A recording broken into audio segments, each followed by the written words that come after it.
दोस्तों, पोर्नोग्राफी का एडिक्शन क्या किसी का मर्डर करवा सकता है? क्या वो आपकी सोच को इतना बदल दे? क्या आप साइकोलॉजिकली इतना ट्रैप हो जाएं कि किसी की जान तक ले डालें?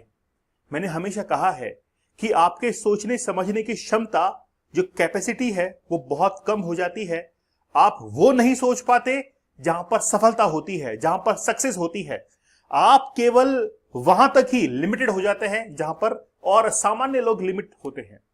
तो मैं आपसे कहना चाहूंगा कि अगर आप पोर्नोग्राफी के एडिक्शन से जूझ रहे हैं, आपको लगता है, और देखिए बहुत से लोग तो मानते ही नहीं हैं कि हम लोग एडिक्शन के अंदर है, बस वो लगातार देखते जाते हैं और हर समय वो सोचते हैं कि मैं जो है उसको छोड़ दूंगा, अब दोबारा कभी नहीं देखूंगा, और फिर वापस से 3 दिन बाद, 4 दिन बाद, 5 दिन बाद वापस से देख लेते हैं। इसको एडिक्शन ही कहते हैं। आज मैं आप लोगों को एक ऐसी घटना के बारे में बताने जा रहा हूं जिसके बारे में आप अगर सुनेंगे तो आप लोगों को लगेगा कि यार वाकई में आज से पोर्नोग्राफिक कंटेंट देखना बंद। और मैं आप लोगों से वाकई में वादा करता हूं कि अगर एक बार आपने इस चैलेंज को एक्सेप्ट कर लिया, आप कभी भी पोर्नोग्राफिक कंटेंट को नहीं देखेंगे। आप उन तमाम सफलताओं को अर्जित करेंगे जो आपने सोची है, जिनके लिए मेहनत की है। आपकी सबसे बड़ी प्रॉब्लम है कि आपका डिटर्मिनेशन पावर वो उतना नहीं है, आपका विल पावर उतना नहीं है कि आप एडिक्शन से बाहर निकल जाए। इसीलिए आप 75 डेज का हार्ड चैलेंज एक्सेप्ट कीजिए और इस एडिक्शन से बाहर निकलिए।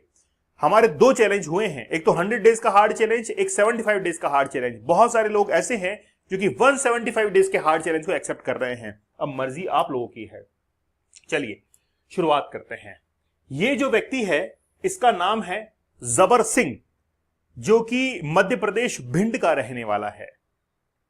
बहुत अच्छा लड़का है और दिल्ली के अंदर इसकी जॉब है, काफी अच्छा खासा कमाता है। मैंने अच्छा लड़का इसीलिए कहा कि कैरेक्टर वाइज ये अच्छा है, इसका नेचर अच्छा है, लेकिन अंदर जो शैतान बैठा हुआ है उसने इसकी जिंदगी खराब कर दी। ये जो लड़की है वो 23 साल की है, 23 साल की है और इसका नाम है गोल्डी।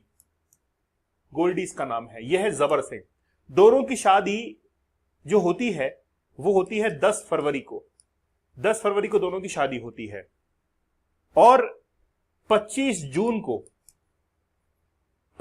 को क्या हुआ, जबर सिंह ने इसकी हत्या कर दी, गोल्डी की हत्या कर दी। क्यों कर दी वो सुनिएगा बात। जब जबर सिंह के मोबाइल फोन को देखा गया तो उसमें पोर्नोग्राफिक कंटेंट था और ब्राउजर की हिस्ट्री में ऐसा कंटेंट भरा हुआ था जो कि काफी एग्रेसिव था। खैर, पोर्नोग्राफी देखते हैं, लेकिन एग्रेसिव पोर्नोग्राफी वो बहुत घातक होती है। वो आपकी जो मेंटलिटी है उसको कब खराब कर दे पता ही नहीं चलता। अब क्या हुआ कि जबर सिंह, जो कि दिल्ली के अंदर जॉब किया करता था, जब इनकी शादी हुई 10 फरवरी को, और रिश्ता भी 1 महीने पहले जनवरी के अंदर ही तय हुआ था, तो 10 फरवरी को शादी होती है।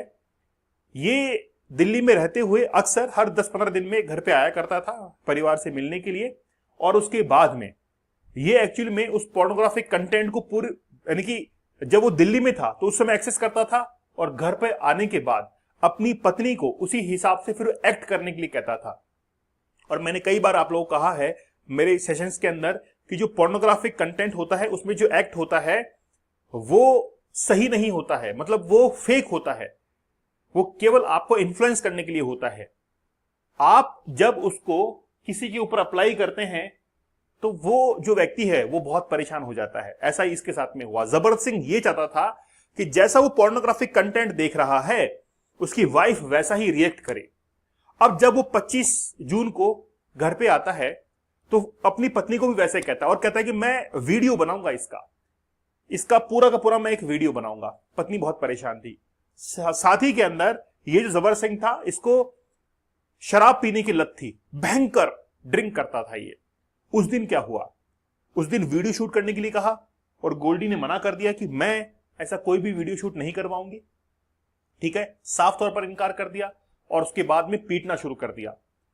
अपने पैरों से इसके सिर को कुचल दिया, गर्दन को कुचल दिया, और गर्दन को कुचलने के बाद उसकी जो सांस लेने की जो पाइप होती है, रेस्पिरेटरी जो पाइप है, वो उसमें डैमेज हुई और उसकी मौत हो गई।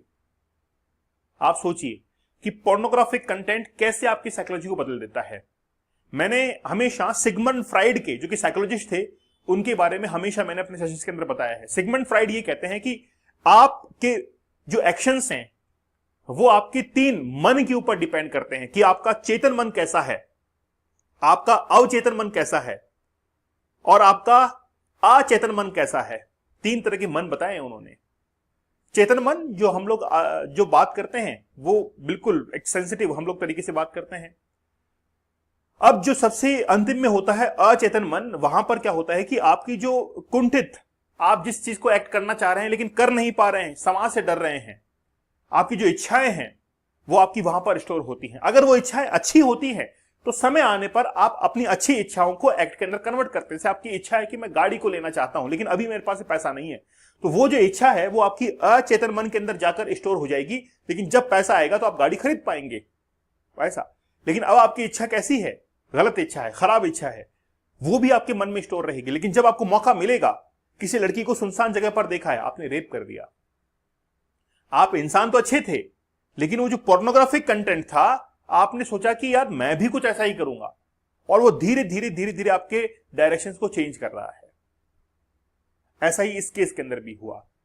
तो एक रेपिस्ट जो होता है उसके अचेतन मन के अंदर कुछ ऐसी मेमोरीज स्टोर हो जाती हैं, तो जब वो ऐसा एनवायरमेंट देखता है, लड़की अकेली है, सड़क पर कोई नहीं है, और वो फिर उसका फायदा उठाता है और रेप कर डालता है। तो मैंने हमेशा आप लोगों को कहा है कि ऐसे काम का जो रिजल्ट निकलेगा वो ऐसा निकलेगा। ये अभी पुलिस कस्टडी के अंदर है।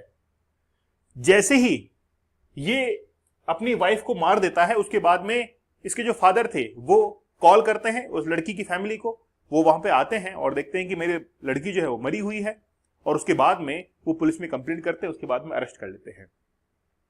जिस दिन अरेस्ट किया गया उस दिन भी ये नशे के अंदर था, और जब नशा उतरता है उसके बाद में ये रोने लगता है कि मैंने ये क्या कर दिया, क्योंकि समझ में तो बाद में आता है कि यार ये गलत कर दिया, ये तो मुझे तो अरेस्ट कर लिया गया है। तो ये चीजें बाद में समझ में आती है। इसलिए मैं आप लोगों से कहता हूं कि समय जो है वो यानी कि बहुत देर हो जाए उससे पहले आप इस कंटेंट से बाहर निकलिए। और मैंने कहा है कि वेस्टर्न कंट्रीज का एक सोचा समझा ये एक ट्रैप है, आप इससे बाहर निकल जाइए, ठीक है। तो 75 डेज का या 100 डेज का हार्ड चैलेंज एक्सेप्ट कीजिए। अभी प्राइस भी काफी डाउन है, तो चाहे आप चाहें तो 175 डेज का हार्ड चैलेंज भी ले सकते हैं। मुझे टेलीग्राम और इंस्टाग्राम दीपक इंदौर ऑफिशियल पर जरूर ज्वाइन कर लीजिएगा। तो मिलते हैं आप लोगों से अगले सेशन में, तब तक धन्यवाद, थैंक यू।